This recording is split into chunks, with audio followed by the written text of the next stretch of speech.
Good evening. We have two working childminders with us tonight, Alison and Rachel, and they're going to answer a few questions that we've put together about what it's like to be a childminder and their careers that they've and the pathways that they've travelled along so far. So we'll make a start. This one I'll give to you, Rachel, but Alison, please join in when you want to. Why did you choose childminding as a career, Rachel? So I qualified in childcare and was a sole charge nanny for 6 years. I wanted to start my own family, so thought maybe this was the way forward to continue with my chosen profession and be able to be a stay-at-home parent for my children in the future. I've currently been working now as a childminder for almost 24 years, and my children have grown up and left home, and I'm still doing it. Wonderful. Alison? Okay, yeah, I chose to get into childminding after I had my own children.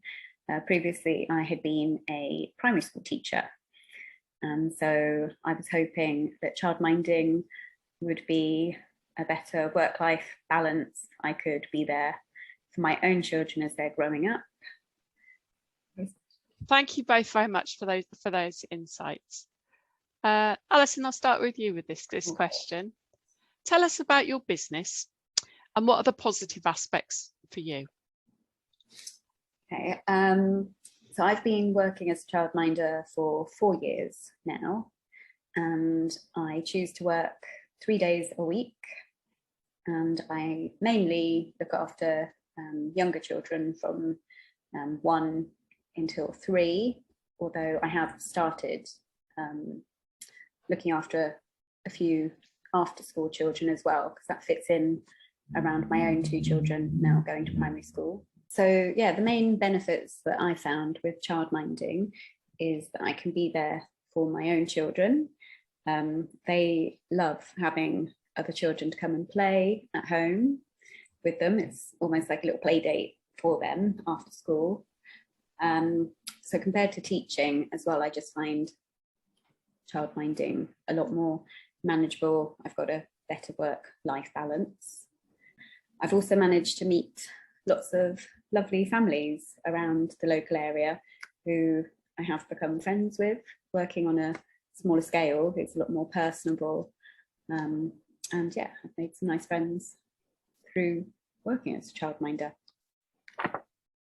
Oh, lovely. Thank you for that. Rachel, have you got anything to add? I just find it convenient that there's no travel time to get to and from work, which means when I actually start work, I finish work, and it gives me more time with my family before and after work, the working day. And likewise for my children, they definitely enjoyed the social aspect of having other children over to play, especially when I only had my son. He used to say on a Saturday, "Who's coming to play today, mummy?" And was quite disheartened when it was only me and daddy to play. So it's definitely been a benefit to my children socially. They've both got very amazing social skills with adults and children, for meeting all the different families that have gone through my setting over time. Oh, that's good. And also I find I can select my own holidays. Obviously, I try to give as much notice as possible, but there's no restrictions. Like as Alison had as a school teacher, you're restricted, aren't you, to having to do school holidays, whereas I don't have to. So I do find that a benefit too. I think one of the biggest challenges I find is working from home. So my job is always around me. So I've had to make sure I finish work, do any extra paperwork, planning, preparing of crafts, etc. in a set time. Otherwise, it could just spill into your whole evening, every evening and weekend as well. So I'm quite strict with myself about doing that now. And I've learned that over time, because it's very easy to just muddle home into work because it's all in one place. And also working at home alone, it can be quite lonely. So I think it's really valuable to make sure you try and mix within the community, which I appreciate is harder currently with COVID, but it's nice to get to know other childminders in the area as well, and maybe sort of form your own little mini networking group to support, as well as keeping in contact with network coordinators and things. They're probably the main things I find. Alison? Yeah, so definitely I agree with Rachel about it can be quite lonely at times. So just getting out and about to local play groups, through Dawn and Carol as well, having introduced me to other childminders in the area, going on training courses and just meeting people there and exchanging numbers. It's been a great help to be able to meet up with other childminders and get advice, support from them as well. Great, thank you for that. One other thing I would add is sometimes my children, although they're really good at sharing, when they've had new birthday presents or Christmas presents, they don't always want to share with all of the other children. So we had to bring the rule in that their resources, toys that they had, if they were happy to share, they could be downstairs. But if they weren't happy to share, they had to be up in their bedrooms until all the other children had gone home, because otherwise it could cause conflicts. But as they got older, they didn't need reminding of that so much. But I think it's really important to value that a lot of the toys do belong to your children and they are special to them. When I first started up my childminding business, I did find it quite daunting that there was a lot to go through to set up. But fortunately, I had a friend who had recently been through it, and so she was able to go through step by step what to do, and also contacting my local authority. They then were able to talk me through what I needed to do to set it all up, and from there, yeah, it was quite straightforward. We're moving on to the next question now. Alison, what do you think the qualities of a good childminder are? I think definitely being calm and being able to go with the flow.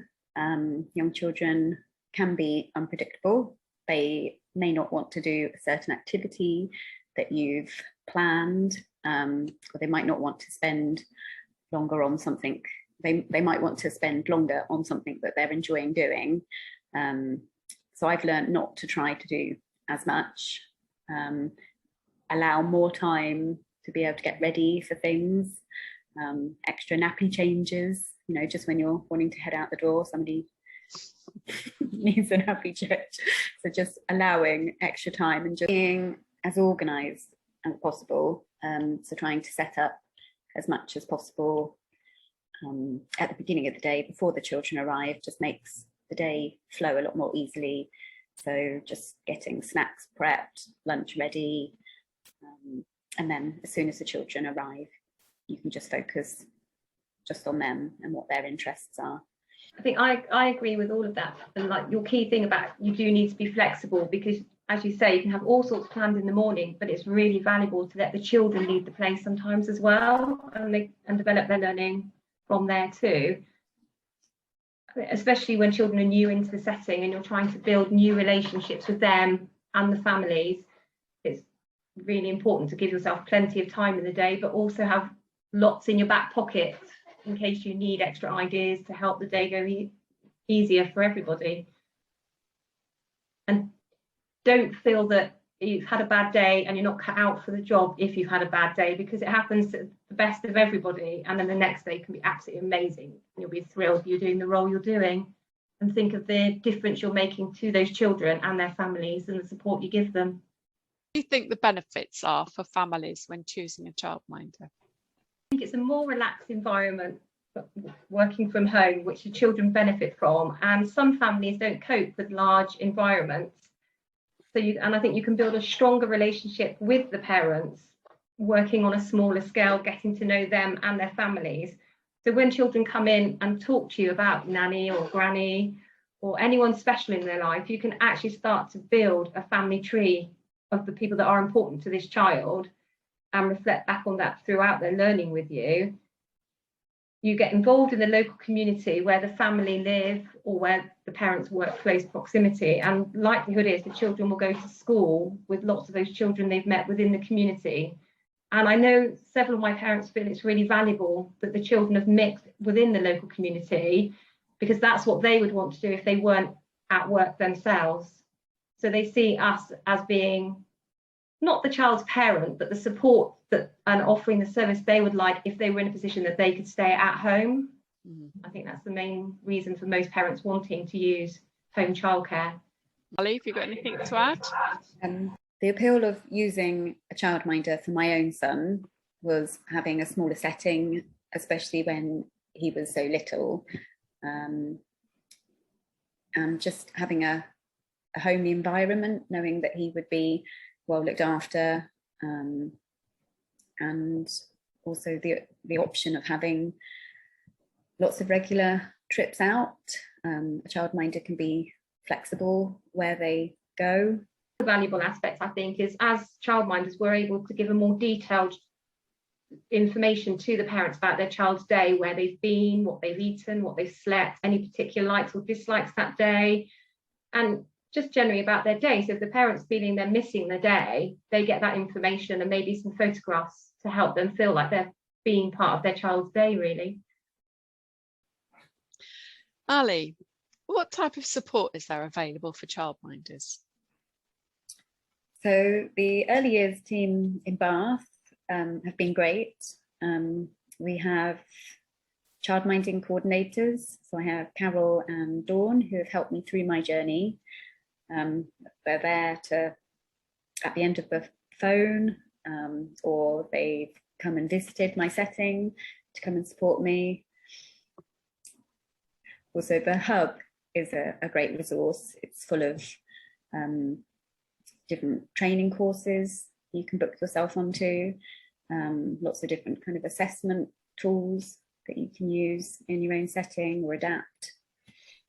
And each month we're sent a monthly newsletter with any updates that we need to be kept aware of. The hub is a very useful tool in lots of ways. It's especially currently to keep us up to date with the COVID rules and regulations, information about healthy eating, any of these kind of resources you can find on the hub. And there's a great team to support you if you can't find help that you want on there. You can call Donna Biddlecombe and she'll head you in the right direction. And you can, there's always someone that will speak to you, whether it's related to funding for the 3 to 4 year old funding, the 2-year-old funding, any information you need, you can get from the BAMES teams. But one of the biggest supports are Dawn and Carol, because they can head you directly to the right person, or they'll search up that information for you. So yeah, I think we're really lucky in BAMES to have the support that we have.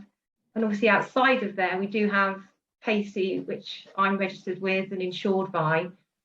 Obviously there are other companies that can do this, but they're very supportive as well. So there is lots of support out there, and other childminders are really good at helping as well. And thank you very much for giving us an insight into what being a childminder is like for both of you, and keep going with the great job you're doing. Thanks very much.